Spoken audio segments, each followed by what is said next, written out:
Hello students, welcome to a new class. अभी हम लोग एक्सरसाइज 2.1 में दिए गए सभी क्वेश्चंस को सॉल्व करेंगे। इनको सॉल्व करने के लिए जितने भी कॉन्सेप्ट्स को समझने की ज़रूरत थी उसके लिए मैंने एक अलग से वीडियो बना दिया है।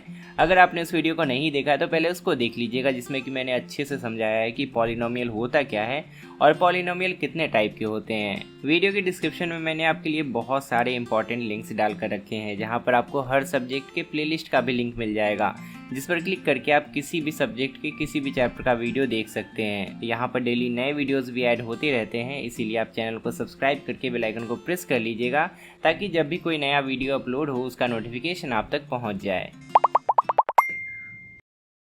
सबसे पहले क्वेश्चन पर आते हैं। Which of the following expressions are polynomials in one variable and which are not? State reasons for your answer. हमें आइडेंटिफाई करना है कि यहाँ पर पॉलिनोमियल्स इन वन वेरिएबल कौन कौन है। हम आपको अच्छे से समझा चुके हैं कॉन्सेप्ट वाले वीडियो में कि पॉलिनोमियल क्या होता है और पॉलिनोमियल इन वन वेरिएबल क्या होता है। पॉलिनोमियल और कुछ नहीं है, एक तरह का अलजेब्रिक एक्सप्रेशन ही है, लेकिन पॉलिनोमियल एक ऐसा अलजेब्रिक एक्सप्रेशन होता है जिसमें वेरिएबल का एक्सपोनेंट एक होल नंबर होता है। मतलब एक्सपोनेंट के जगह पर केवल 0, 1, 2, 3, 4 एंड सो ऑन इस तरह के नंबर्स आ सकते हैं। वेरिएबल का एक्सपोनेंट ना तो नेगेटिव हो सकता है, ना तो फ्रैक्शन में हो सकता है, ना तो रूट में हो सकता है। केवल यही वो नंबर्स हैं जो कि एक्सपोनेंट के जगह पर हो सकते हैं। चलिए एक एक करके देखते हैं कि किन किन अलजेब्रिक एक्सप्रेशंस को हम लोग पॉलिनोमियल कह सकते हैं, पॉलिनोमियल इन वन वेरिएबल कह सकते हैं और किन किन को नहीं कहा जा सकता है। सबसे पहले इसको देखिए, क्या ये पॉलिनोमियल है? हाँ, ये पॉलिनोमियल है, क्योंकि यहाँ पर जो वेरिएबल है उस पर एक होल नंबर पावर के रूप में है। यहाँ पर 2 हमें दिख रहा है, तो इसीलिए हम इसको पॉलिनोमियल कह सकते हैं। यहाँ कोई नेगेटिव नंबर होता या फ्रैक्शन होता या कोई रूट में नंबर होता तब हम इसको पॉलिनोमियल नहीं कह सकते थे। अब हमें देखना है कि क्या ये वन वेरिएबल वाला पॉलिनोमियल है। यस, ये वन वेरिएबल वाला पॉलिनोमियल है। यहाँ पर वेरिएबल है केवल x के अलावा और कोई वेरिएबल हमें नहीं दिख रहा है, इसीलिए हम इसको पॉलिनोमियल इन वन वेरिएबल कह सकते हैं। दूसरे वाले को देखिए, क्या इस अलजेब्रिक एक्सप्रेशन को हम पॉलिनोमियल कह सकते हैं? यस, कह सकते हैं। क्यों? ध्यान से समझिए। यहाँ पर वेरिएबल का पावर को हमें देखना है। वेरिएबल है y और उस पर पावर एक होल नंबर है, डेट इज 2। वेरिएबल का पावर होल नंबर है, इसीलिए हम इसको पॉलिनोमियल कहेंगे। अब चेक करना है क्या ये वन वेरिएबल वाला पॉलिनोमियल है कि नहीं। हाँ, ये वन वेरिएबल वाला पॉलिनोमियल है, क्योंकि इस पूरे एक्सप्रेशन में हमें y के अलावा और कोई वेरिएबल नहीं दिख रहा है, इसीलिए हम इसको भी पॉलिनोमियल इन वन वेरिएबल कहेंगे। इसको देखिए, क्या इसको पॉलिनोमियल कहा जा सकता है? नहीं, इसको हम पॉलिनोमियल नहीं कह सकते हैं, क्योंकि यहाँ पर वेरिएबल का जो एक्सपोनेंट है that is not a whole number. यहाँ पर वेरिएबल है t और t के ऊपर रूट डला हुआ है। रूट का मतलब होता है t के ऊपर 1/2 पावर, t के ऊपर हाफ पावर का मतलब ही होता है रूट t। लेकिन हम आपको पढ़ाए थे कि वेरिएबल पर होल नंबर पावर होना चाहिए, तभी उसको पॉलिनोमियल कहा जा सकता है, इसीलिए इसको हम पॉलिनोमियल नहीं कह सकते। अब ये जब पॉलिनोमियल ही नहीं है तो वन वेरिएबल है या नहीं वो तो चेक करने का ज़रूरत ही नहीं है, तो हम कहेंगे it is not a polynomial. अब इसको देखिए, क्या ये पॉलिनोमियल है? यहाँ पर y के ऊपर कुछ नहीं दिख रहा है, तो 1 एक होल नंबर है, तो y के ऊपर वेरिएबल के ऊपर होल नंबर पावर दिख गया। लेकिन यहाँ पर एक और जगह वेरिएबल लिखा हुआ है। अगर आप इसको लिखना चाहें लीनियर फॉर्म में तो आप कैसे लिखेंगे? y plus 2 into y raise to the power -1। ये ऊपर जाएगा तो y raise to the power -1 की तरह लिखा जा सकता है। तो यहाँ पर पावर एक नेगेटिव नंबर आ गया, it is not a whole number. Variable पर होल नंबर को छोड़कर कुछ भी पावर हो तो हम उसको पॉलिनोमियल नहीं कह सकते हैं, इसीलिए ये पॉलिनोमियल नहीं होगा। लास्ट में है x raise to the power 10, y raise to the power 3 and t raise to the power 50। इसमें देखिए जितना भी एक्सपोनेंट्स यहाँ पर दिया गया है सब एक होल नंबर है। वेरिएबल का ही एक्सपोनेंट हमें देखना है, कांस्टेंट का एक्सपोनेंट नहीं देखना है। जैसे कि यहाँ पर कांस्टेंट था, इसके ऊपर रूट है, मतलब 2 के ऊपर 1/2 था, इसको हम लोग नहीं देखे। क्यों नहीं देखे? क्योंकि कांस्टेंट का पावर नहीं, कांस्टेंट का एक्सपोनेंट नहीं देखा जाता, केवल वेरिएबल का ही एक्सपोनेंट देखा जाता है। तो यहाँ पर तीनों वेरिएबल का एक्सपोनेंट हम लोग देखेंगे। तीनों वेरिएबल का एक्सपोनेंट होल नंबर है, इसीलिए हम इसको पॉलिनोमियल कह सकते हैं। बट क्या ये पॉलिनोमियल इन वन वेरिएबल है? नहीं, ये पॉलिनोमियल इन वन वेरिएबल नहीं है, ये पॉलिनोमियल इन 3 वेरिएबल्स है। x एक वेरिएबल है, y एक दूसरा वेरिएबल है और t एक तीसरा वेरिएबल है। इसीलिए हम इसको पॉलिनोमियल तो कह सकते हैं, but polynomial in one variable नहीं कह सकते हैं। तो इस तरह से आप इन सभी का आंसर लिख सकते हैं कि कौन पॉलिनोमियल इन वन वेरिएबल है, कौन नहीं है, और क्यों नहीं है वो तो हम आपको अच्छे से समझा ही दिए। सेकेंड क्वेश्चन में है right the coefficients of x square in each of the following.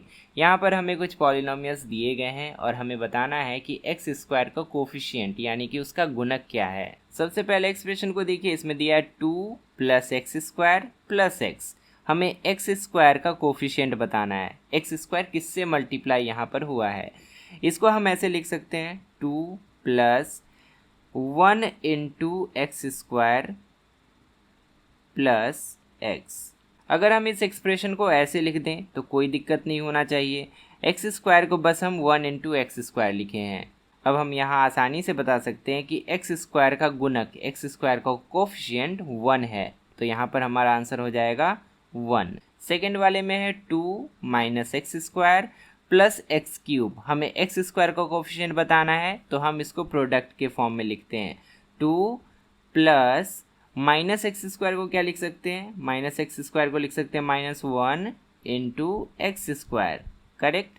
और एक्स क्यूब तो है ही, इसको कुछ नहीं करेंगे। ये जो टर्म था ना माइनस एक्स स्क्वायर, इसी को हमने यहाँ पर ऐसे एक्सपेंड करके लिखा। अब आप आइडेंटिफाई कर सकते हैं कि एक्स स्क्वायर का कोफिशिएंट क्या है। एक्स स्क्वायर का कोफिशिएंट है -1, वो -1 से मल्टीप्लाई हुआ है यहाँ पर, तो -1 सेकेंड वाले का आंसर हो जाएगा। इसमें देखिए एक्स स्क्वायर का कोफिशिएंट क्या है, ये तो दिख ही रहा है। एक्स स्क्वायर किससे मल्टीप्लाई हुआ है, π/2 से, तो एक्स स्क्वायर का कोफिशिएंट हो जाएगा π/2।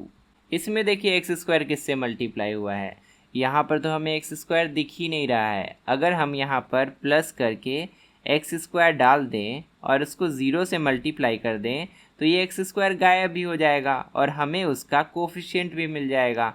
तो यहाँ पर एक्स स्क्वायर का कोफिशिएंट के रूप में 0 को लिखा जा सकता है ना। तो हम यहाँ पर एक्स स्क्वायर का कोफिशिएंट 0 लिख देंगे, क्योंकि यहाँ पर हमें एक्स स्क्वायर दिख नहीं रहा है, ज़रूर उसका कोफिशिएंट 0 रहा होगा, तभी तो वो गायब हो गया ना, नहीं दिख रहा है यहाँ पे। तीसरे क्वेश्चन में कहा जा रहा है give one example each of a binomial of degree 35 end of a monomial of degree 100। हमें एक बाइनोमियल का एग्जाम्पल देना है जिसका डिग्री 35 हो और एक मोनोमियल का एग्जाम्पल देना है जिसका डिग्री 100 हो। हम आपको कॉन्सेप्ट वाले वीडियो में अच्छे से समझाए थे कि मोनोमियल क्या होता है और बाइनोमियल क्या होता है। आपको फिर से कहते हैं कि अगर आप कॉन्सेप्ट वाला वीडियो नहीं देखें तो उसको प्लीज़ ज़रूर देख लीजिएगा, उससे आपका बहुत सारा कॉन्सेप्ट क्लियर होगा। मोनोमियल एक ऐसा पॉलिनोमियल होता है जिसमें कि केवल एक टर्म होता है, और बाइनोमियल एक ऐसा पॉलिनोमियल होता है जिसमें कि 2 टर्म्स होते हैं। तो चलिए पहले मोनोमियल का एग्जाम्पल लिखते हैं। एक ही लिखने बोला है लेकिन हम 2-3 लिख कर दिखाते हैं। मोनोमियल का एग्जाम्पल ऐसा लिखना है जिसका डिग्री 100 हो, मतलब हाईएस्ट पावर वेरिएबल पर जो होता है वो 100 होना चाहिए। तो चलिए पहला एग्जाम्पल हो गया y⁻100। दूसरा एग्जाम्पल हो गया 5x⁻100। यहाँ पर देखिए ये मोनोमियल है क्योंकि इसमें एक ही टर्म है, वेरिएबल पर एक्सपोनेंट 100 है जो कि होना चाहिए। यहाँ पर भी देखिए एक ही टर्म है और वेरिएबल के ऊपर का एक्सपोनेंट, हाईएस्ट एक्सपोनेंट जो है वो 100 है, इसीलिए इसका डिग्री 100 होगा। इसी तरह से हम और भी लिख सकते हैं 2/3z⁻100। माइनस वाला भी एक लिख लेते हैं -x⁻100। ये सब ऐसे मोनोमियल के एग्जाम्पल्स हो गए जिनका डिग्री 100 है, और मोनोमियल इसीलिए क्योंकि इसमें केवल एक ही टर्म है। अब चलिए कुछ बाइनोमियल के एग्जाम्पल्स लिखते हैं। इसका डिग्री 35 होना चाहिए, मतलब 2 टर्म होगा, एक टर्म पे पावर 35 होना चाहिए और दूसरे टर्म पे 35 से कम ही होना चाहिए, उससे ज़्यादा नहीं होना चाहिए, नहीं तो डिग्री ज़्यादा हो जाएगा। 2 टर्म हमें देना है ना, तो x⁻35 + 5y⁻35 से कम कुछ भी 20 लिख देते हैं। और भी ऐसे लिख सकते हैं z⁻35 - x⁻35 से कम कुछ भी 15 लिख देते हैं। और एक लिख लेते हैं यहाँ पे 1/2 y⁻35 - p⁻35 से कम कुछ भी, तो 5 लिख देते हैं। इन सब में देखिए 2 टर्म्स है, 1-2 1-2, इसीलिए इनको हम बाइनोमियल कहेंगे। और डिग्री 35 इसीलिए क्योंकि हाईएस्ट एक्सपोनेंट जो है वो 35 ही है, 35 से ज़्यादा किसी वेरिएबल पर एक्सपोनेंट नहीं है। फोर्थ क्वेश्चन में देखिए, right the degree of each of the following polynomials. हमें हर पॉलिनोमियल का डिग्री बताना है। किसी पॉलिनोमियल में वेरिएबल का जो हाईएस्ट एक्सपोनेंट होता है उसी को हम उस पॉलिनोमियल का डिग्री कहते हैं। जैसे कि ये पॉलिनोमियल है, इसमें एक वेरिएबल है x और x का हाईएस्ट एक्सपोनेंट कहाँ पर दिख रहा है, यहाँ पे, डेट इज़ 3 से ज़्यादा एक्सपोनेंट कहीं नहीं दिख रहा है, इसीलिए हम इस पॉलिनोमियल का डिग्री 3 लिखेंगे। पहले क्वेश्चन का आंसर 3 हो जाएगा। दूसरे पॉलिनोमियल में देखिए, यहाँ पर वेरिएबल है y और y का एक्सपोनेंट है 2 से ज़्यादा और कोई एक्सपोनेंट नहीं दिख रहा है, इसीलिए इसका डिग्री 2 हो जाएगा। तीसरे में देखिए, यहाँ पर है वेरिएबल डेट इज़ t और t के ऊपर कुछ नहीं दिख रहा है तो उसका एक्सपोनेंट 1 है, इसीलिए इसका डिग्री 1 हो जाएगा। 1 से अधिक और कहीं एक्सपोनेंट नहीं दिख रहा है। अच्छा, यहाँ पर कुछ बच्चे क्या करते हैं कि कांस्टेंट का ही एक्सपोनेंट देखकर डिग्री में लिख देते हैं, वो गलत है।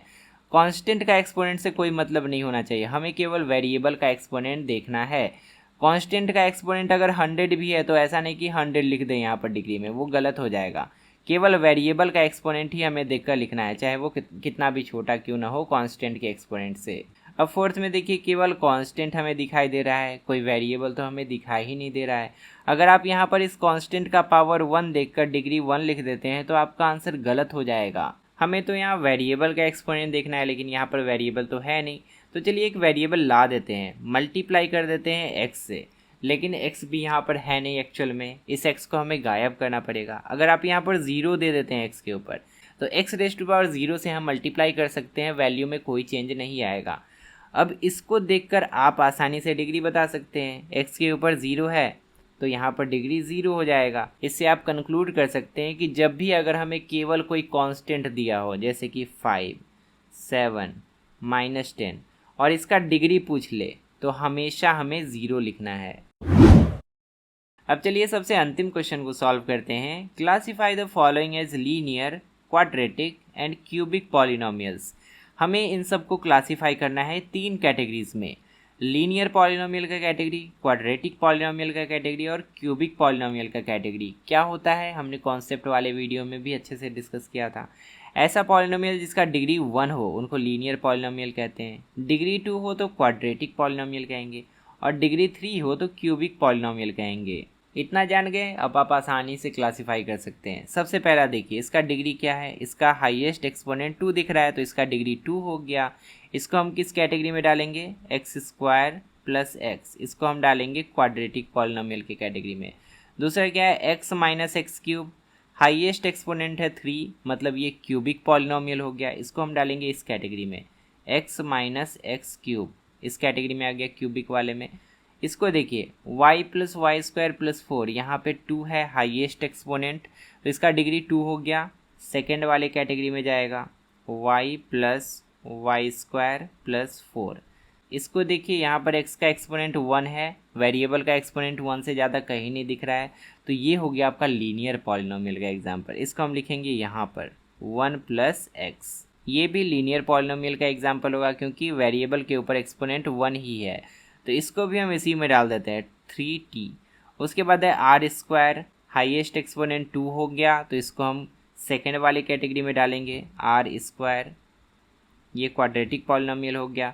उसके बाद है 7x³, इसको हम डालेंगे तीसरे कैटेगरी में, 7x³ ये हो गया हमारा क्यूबिक पॉलिनोमियल का एग्जाम्पल। बहुत आसान था, किसी भी पॉलिनोमियल का हाईएस्ट एक्सपोनेंट हमें देखना है और उसी से डिसाइड हो जाएगा कि वो लीनियर पॉलिनोमियल है या क्वाड्रेटिक पॉलिनोमियल है या क्यूबिक पॉलिनोमियल है। तो फाइनली हमने एक्सरसाइज 2.1 को कंप्लीट कर लिया। अगर आपको 2.2 का भी सॉल्यूशन चाहिए तो आप कमेंट में ज़रूर लिखिएगा, हम उसको भी जल्दी से जल्दी अपलोड कर देंगे। लेफ्ट साइड में क्लिक करके आप मैथ्स का प्लेलिस्ट ओपन कर सकते हैं जहाँ पर आपको हर एक्सरसाइज का सॉल्यूशन मिल जाएगा और राइट साइड में क्लिक करके आप अगला वीडियो देख सकते हैं। फिलहाल इस वीडियो में इतना ही, मिलते हैं अगली क्लास में बहुत सारे नए क्वेश्चंस के साथ। तब तक के लिए अपना ध्यान रखिए और अच्छे से पढ़ाई करते रहिए।